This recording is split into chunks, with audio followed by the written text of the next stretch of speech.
Irfaan Ali.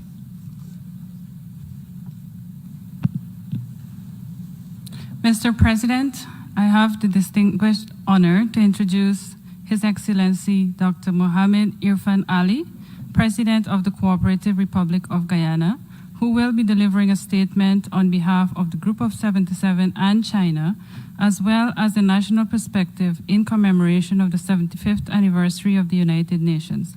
I thank you.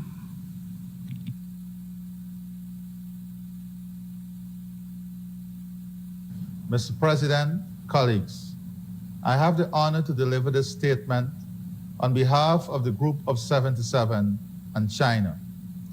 We are at an important juncture of our organization's existence, and it is appropriate for us to reflect on the distance we have traveled and the common aspirations that keep us together.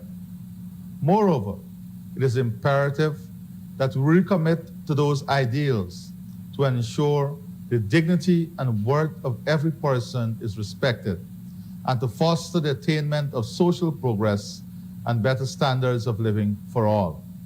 We must send a strong and positive signal to the peoples of the world of our commitment to multilateralism and our resolve to strive for peace, justice, and development.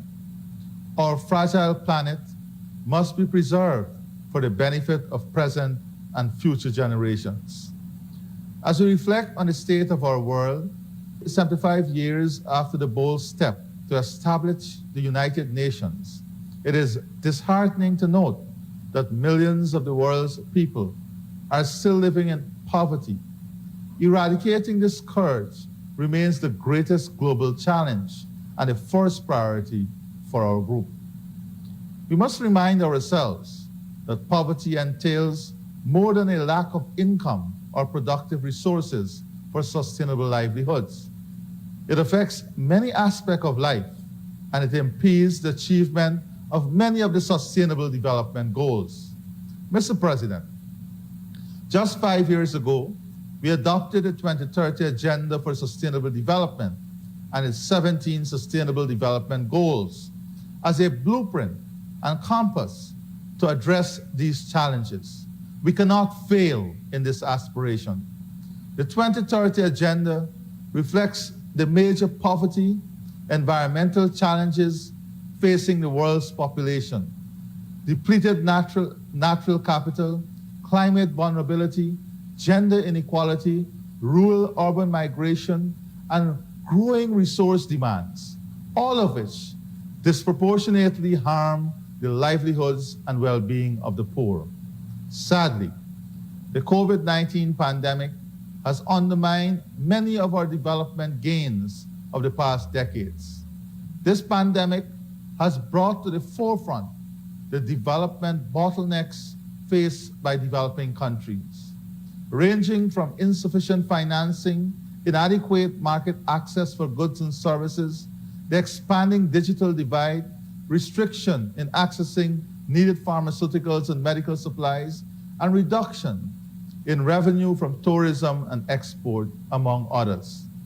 We value and welcome the support provided by the United Nations system in our response to the pandemic and in our efforts to pursue the 2030 Agenda. We must seek to strengthen solidarity to address the pandemic, commit to take forward the 2030 Agenda and intensify our global partnerships. We also reaffirm that the imposition of coercive economic measures against the developing country is an impediment to economic and social development, and to dialogue and understanding among countries.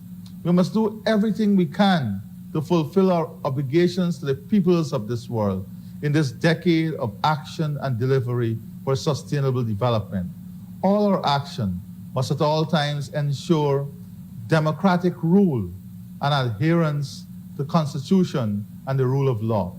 To this end, the Group of 77 and China calls for more resources and actions to be mobilized in a timely manner to accelerate implementation of the 2030 Agenda.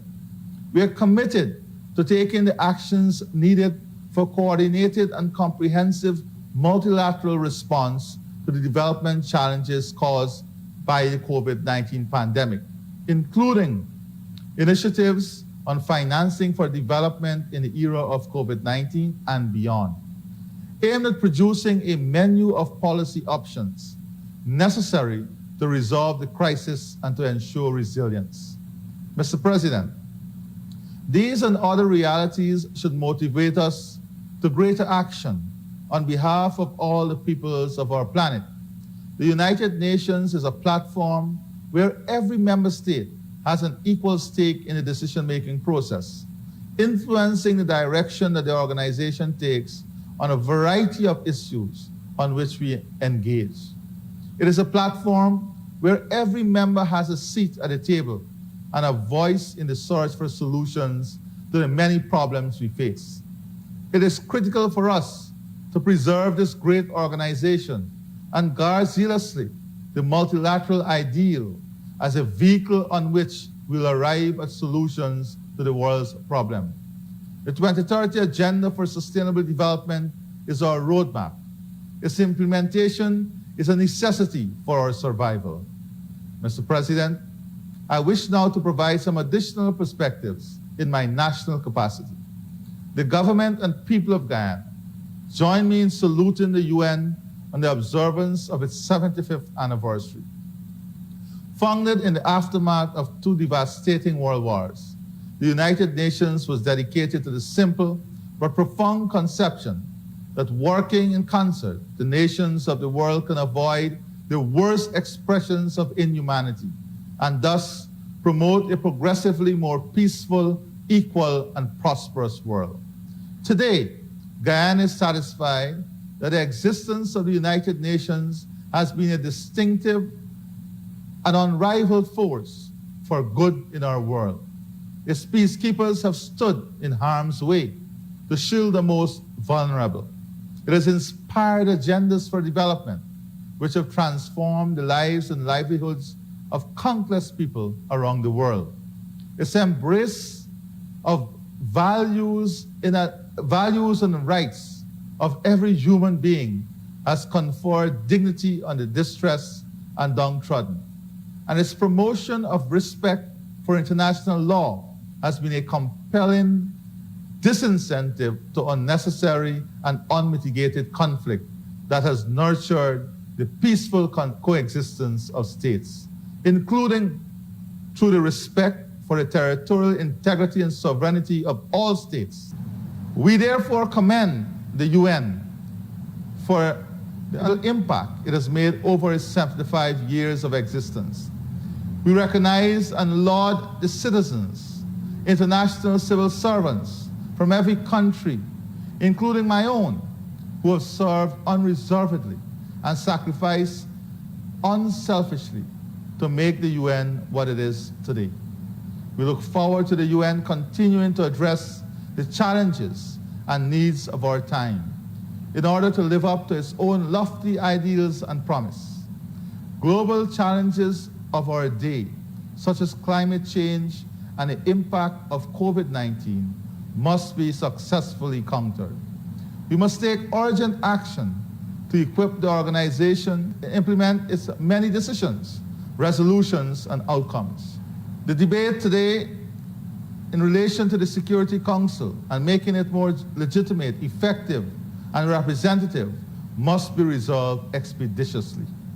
Mr. President, in 1966, a newly independent Guyana immediately joined the United Nations and pledged to be active in making an honest contribution to advancing and realizing the ideals of the organization. Guyana renews that pledge today and calls on all member states to commit likewise so that we can indeed transform our world and achieve the future that we want and the United Nations we need. I thank you. I wish to thank the President of the Cooperative Republic of Guyana for the statement just made. I now give the floor to the distinguished representative of Malawi to introduce an address by the head of state on behalf of the least developed countries.